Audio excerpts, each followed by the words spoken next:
Share market को लेकर अक्सर आम लोगों के मन में यह बात रहती है कि share market Bermuda triangle triangle की तरह है, जिसमें कोई इन्वेस्टमेंट करेगा तो वह उसमें ही अटक जाएगा। लेकिन ऐसा बिल्कुल नहीं है।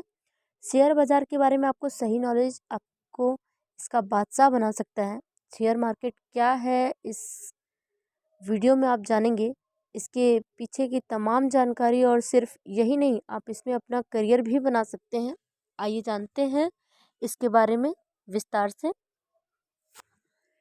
शेयर बाजार की स्थापना वर्ष 1875 में की गई थी। शेयर मार्केट या स्टॉक मार्केट एक ऐसी मार्केट है जहां बहुत सी कंपनीज के शेयर खरीदे और बेचे जाते हैं। मार्केट के अनुसार कई चीज़ों में फेरबदल और उतार चढ़ाव के चलते शेयर्स के प्राइस भी घटते और बढ़ते हैं, जिसके चलते यहाँ कुछ लोग या तो बहुत पैसा कमा लेते हैं या अपना सारा पैसा गंवा देते हैं। किसी कंपनी का शेयर खरीदने का मतलब है आपका उस कंपनी में पार्टनर बन जाना, जिसके कारण उस कंपनी की ग्रोथ और उसका मुनाफा आपका मुनाफा होता है। इस मुनाफे नुकसान पर हर सेकंड नज़र रखी जाती है, जिससे ज़्यादा से ज़्यादा पैसा कमाने की तरकीब और कम से कम नुकसान की तरकीब लगाई जाती है।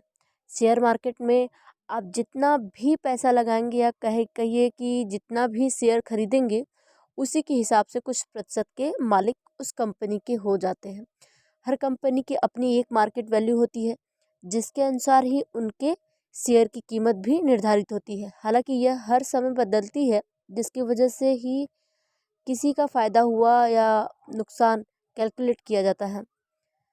यह सारा काम और ख़रीदना बेचना एक नेटवर्क के माध्यम से किया जाता है। टेक्नोलॉजी में बढ़ोतरी के कारण अब आप अपने घर बैठे भी शेयर्स की हलचल जान सकते हैं। साथ ही शेयर्स की खरीद बेच बेहद आसानी से कर सकते हैं। शेयर बाजार के महत्व नीचे दिए गए हैं। उद्देश्य और ऑपरेशन। कंपनियों के पास जैसे पैसे जुटाने के कुछ महत्वपूर्ण स्थान में शेयर मार्केट भी है। इसमें कंपनियां अपनी कंपनी का कुछ हिस्सा शेयर बाजार में आईपीओ जारी कर रखते हैं। इसमें हिस्सेदारी देने के बदले पैसे मिलते हैं। इन पैसों को कंपनियों को वापस लौटाने की ज़रूरत नहीं होती है, और कंपनियां पैसों का उपयोग अपने तरक्की में ही करते हैं, न कि डेब्ट की रकम जमा करने में, जिसमें उन्हें वो पैसे तो देने ही होते हैं पर साथ ही ब्याज भी देना होता है। शेयर मार्केट में किसी स्टॉक के दाम को शुरुआत में कंपनी तय करती है, जिसके बाद लोगों के द्वारा ट्रेड के द्वारा इसका दाम घटता और बढ़ता है। किसी स्टॉक का कितना दाम होना चाहिए यह आमतौर पर कंपनी के भविष्य में होने वाले लाभ के आसार के साथ साथ उस देश की महंगाई अर्थव्यवस्था पर भी निर्भर करती है। शेयर मार्केट में क्रैश उसके भाव में काफ़ी तेज़ी से है गिरावट होने को कहते हैं। इसका सबसे बड़े कुछ कारणों में कंपनी का निसारजनक प्रदर्शन और उसके भविष्य में नुकसान होने की आशंका आदि है। शेयर्स कब खरीदने चाहिए? शेयर्स खरीदने से पहले आपको इस मार्केट का और यहाँ के काम करने के तरीके का ज्ञान होना आवश्यक है। इस ज्ञान में मार्केट के काम करने के तरीके के साथ साथ यहाँ कैसे और कब इन्वेस्ट किया जाए और कैसी कंपनी में पैसे लगाना आपको मुनाफा दिलवाएगा, इस सब की जानकारी शामिल है, जिससे आपको मुनाफा ना भी हुआ हो तो आप नुकसान से बच सकते हैं। जब आपको ये भरोसा हो जाए कि आप इस विषय में सटीक और बेहतर जानकारी हासिल कर चुके हैं, तभी इसमें निवेश का कदम उठाएं। शेयर बाजार में रिस्क का जोखिम भी है, इसलिए यहाँ तभी निवेश करना चाहिए जब आपकी आर्थिक स्थिति ठीक हो, जिससे भविष्य में होने वाले नुकसान से आपको खास फर्क ना पड़े। हालांकि ऐसा ज़रूरी नहीं है कि नुकसान होना निश्चय है। अगर आप सोच समझकर इन्वेस्ट करते हैं तो काफ़ी प्रॉफिट कमा सकते हैं। जैसे जैसे आपका इस क्षेत्र में ज्ञान और एक्सपीरियंस बढ़ेगा, वैसे वैसे आप धीरे धीरे अपनी इन्वेस्टमेंट को बढ़ाने का जोखिम उठा सकते हैं।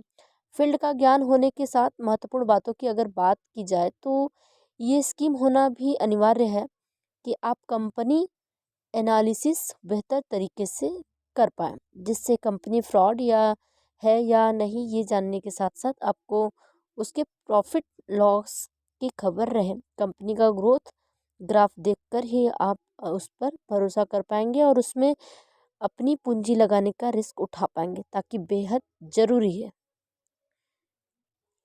अब बताऊंगी शेयर बाजार में पैसे कैसे लगाएं। शेयर मार्केट में मार्केट क्या है ये जानने के साथ साथ आपको बहुत सी चीज़ों का ध्यान रखने की आवश्यकता है होती है। स्टेप बाय स्टेप बात की जाए तो शेयर मार्केट में शेयर्स खरीदने के लिए आपको एक डीमेट अकाउंट बनाना पड़ता है। इसके दो तरीके होते हैं, आइए इन तरीकों के बारे में विस्तार से जानें। पहला तरीका, आप एक ब्रोकर के पास जाकर एक डीमेट अकाउंट खोल सकते हैं। मूल रूप से डीमेट अकाउंट में हमारे शेयर के पैसे रखे जाते हैं। अगर आप शेयर मार्केट में निवेश कर रहे हैं तो आपका डीमेट अकाउंट होना बहुत ही ज़रूरी है। कंपनी को जब मुनाफा होगा तब अपने आप आपके खरीदे हुए शेयर्स की वैल्यू बढ़ेगी। उसी अनुसार अगर आप अपने शेयर्स बेचते हैं और उसमें उससे मिलने वाला अमाउंट चाहते हैं तो वो आपके डीमेट अकाउंट में ही आएगा। फिर अगर आप चाहें तो उस डीमेट अकाउंट से अपने सेविंग बैंक अकाउंट में धनराशि ट्रांसफ़र कर सकते हैं। यह डीमेट अकाउंट आपके सेविंग अकाउंट से जुड़ा होता है। डीमेट अकाउंट बनाने के लिए आपका किसी भी बैंक में एक सेविंग अकाउंट होना अनिवार्य है और खूब सबूत के लिए आपको पैन कार्ड की कॉपी और एड्रेस प्रूफ की ज़रूरत पड़ेगी। दूसरा तरीका ये है कि वैसे तो आप किसी भी बैंक में जाकर अपना डीमेट अकाउंट खुलवा सकते हैं, लेकिन एक ब्रोकर द्वारा अपना अकाउंट खुलवाएंगे तो आपको ज़्यादा फायदा होगा। ऐसा इसलिए क्योंकि आपको ऐसे अच्छा समर्थन मिलेगा और दूसरा आपके निवेश के हिसाब से ही वो आपको अच्छी कंपनी सजेस्ट करते हैं। जहाँ